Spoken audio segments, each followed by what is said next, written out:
What's up YouTube? I'm here to do my prediction video for UFC 191. Let's start at the bottom. The first fight is Joaquin Silva versus Narazu Melginer. And I like Nazaro. I thought he looked pretty good in Bellator. I know he lost most of his fights, but most of those fights were to, guys that have fought for the title in that organization. And I think he's really well rounded, and I think he just looks like a better prospect than Joaquin does. So I'll pick Nazaro. I say he wins by submission. Next is Joe Riggs versus Ron Stallings, and Joe Riggs should win this fight. I think he's basic. I think these guys basically have similar styles. I just think Joe Riggs is better at everything. If Joe Riggs loses this fight, I think he should retire because this is a fight that he should win. In my honest opinion, I feel like wrestling, jiu-jitsu, striking, experience, everything, he has an edge in this fight. It's just the only way I see him losing is if the wars have finally caught up to him and he's just nowhere near that level anymore. I don't think that's the case. He looked decent in his last fight. I wouldn't say he looked great, but I think he looked good enough where he should be able to beat Ron Stallings. So I'm going to pick Joe Riggs. Let's say by knockout, probably in the second round. Next is Clay Collard versus Thiago Traidor. I'm going to pick Clay Collard once again, just like the Joe Riggs Ron Stallings fight. I think these guys have pretty much the exact same style. I just think Clay goes for stuff more often. I think overall he's tougher. And, like I said, I think his willingness to just go after things, even when he's tired, is going to be the thing that, pushes him over Thiago. So I'm going to pick Clay. I say he wins by some type of finish, probably late in the third. Next is Jessica Andrade versus Raquel Pennington, and this fight makes no sense. I don't know why this fight is happening. Raquel Pennington already lost to Jessica Andrade, so I don't think anything has really changed that much since that first fight. If anything, I think Jessica Andrade has gotten better, and Raquel Pennington just looks the same. So, if anything, it'll probably be more dominant this time. So I'll pick Jessica Andrade. She might even get a finish, but I'm going to say she wins by decision. I think it's just a more clear-cut decision this time for Jessica Andrade. Next is Francisco Rivera versus John Lineker, and these guys are two heavy-handed power punchers, but John Lineker is definitely going to be the much smaller guy.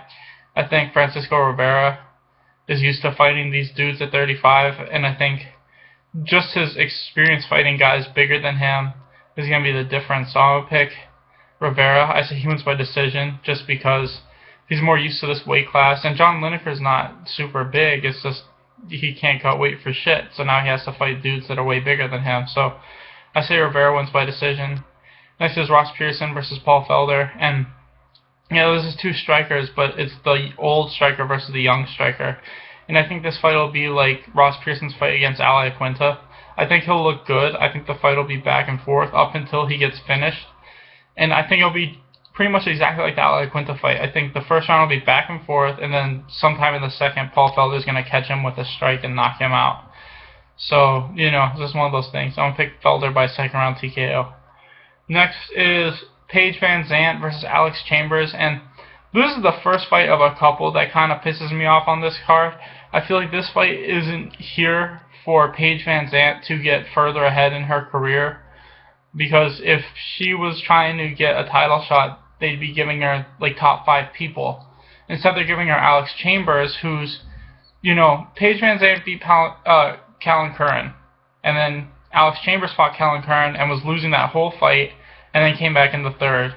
So this really just feels like they're trying to throw Alex Chambers under the bus and just get Paige Van Zant another win. And in all honesty, Paige Van Zant is most likely going to win this fight, but I'm going to pick Alex Chambers, and that isn't a pick against Paige Van Zant, that's a pick against the UFC, because I think it's horseshit that this is happening. This isn't happening to give Paige Van Zant a challenge. This is happening to give Paige Van Zant another win. If they were trying to give her a challenge, she'd be fighting like Tecia Torres, someone who has a win over her now, or, anyone else in the top 5, but instead they're giving her someone, she beat Callan Curran pretty one-sidedly, and then Callan Curran was beating up Alex Chambers pretty one-sidedly until she came back. So that should show you the gap in skill these two have, and instead of trying to build Alex Chambers back up, they're just throwing her to Paige Van Zant. So like I said, I'm going to pick Alex Chambers. I hope she wins by submission. She's probably not, But like I said, that's a pick against the UFC, and not a pick against Paige VanZant. So, just saying, it irritates me when they do stuff like that, when it's so clearly blatant that they're just trying to throw someone under the bus. But next is Jan Blachowicz versus Corey Anderson. And Corey Anderson, in my opinion, in his last fight, he showed how high his ceiling is, and it's not very high. He basically got picked apart for 3 whole rounds against Gil Villante, and then he got knocked down in the 3rd. I feel like Jan Blachowicz is a better striker than Gil Villante is, and I think he's a much better grappler than Gil Villante is. So I think it'll be the same fight. I think he outpoints Corey for most of the fight and probably get a finish late in the 3rd. Next is Anthony Rumble Johnson versus Jimmy Manuwa, and as long as this fight's on the feet, I think either guy could win. I'm going to pick Rumble. I think he's the more explosive guy, and he's got much better wrestling if he needs to lean on that. But, like I said, because this is a striking fight, don't be surprised if Jimmy pulls off an upset. He's a great striker, and Anthony Johnson most likely isn't just going to go out there and wrestle with him. He's going to kickbox with him.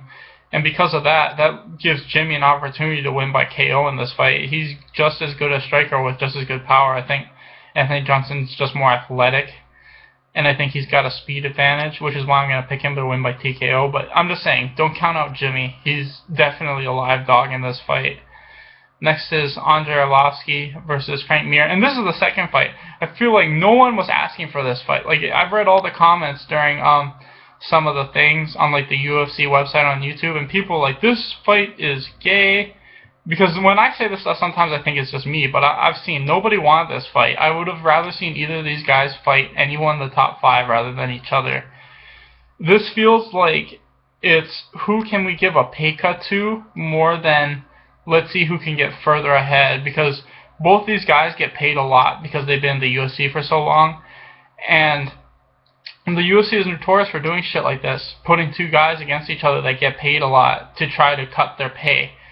And it happened with Gilbert Melendez and Eddie Alvarez. That fight didn't feel like this is a fight for the fans. That felt more like who can we pay less, because both these guys are sucking up a crap load of money. And that's what this fight is, in my opinion. It's which one of these guys can we give a massive pay cut to, and then probably not give the title shot to either of them if they win this fight. This fight doesn't feel like it's for the fans. It feels like it's for them. I'm going to pick Andrei Arlovski. And I'm sorry that I'm venting so much, but it pisses me off when I see fights like these that have no purpose other than to, either elevate somebody or cut someone's pay just because they don't want to pay these guys as much. And that's what this fight feels like. So I'm going to pick Andrei Arlovski. I think he's looked better. I think Frank Mir's just kind of going out there and swinging wild in his last couple fights, and it's worked. But now he's fighting a guy who's even back then, I thought Andrei Arlovski was a better striker than Frank Mir. I think now it's even more apparent how much better of a striker he is than Frank Mir. And Andrei Arlovski has got like a 90% takedown defense ratio in the UFC. It's like the best ever. So this fight isn't going to the ground, and he's probably going to win by knockout in the first round. So just saying, Andrei Arlovski by KO. And last but not least is Demetrious Johnson versus John Dodson. And I think this fight will be a lot like the first fight, except for when it comes to rounds 4 and 5.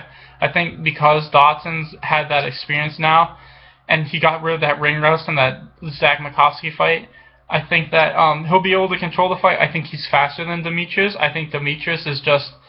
his movement's better than Dodson's is, and his grappling is better overall, but I think Dodson's striking technique and speed overall is better than Demetrious's. So I'm going to pick Dodson. I think his boxing's a lot better than Demetrious Johnson's is, and I say he'll probably drop him a couple times. He probably won't finish him, but I think it'll be like the first fight. Maybe Dodson loses the last round, maybe the 4th, I don't know. But I definitely see him winning the first 3 rounds at least. So that's it for this. Thanks for watching, guys. Please like and subscribe.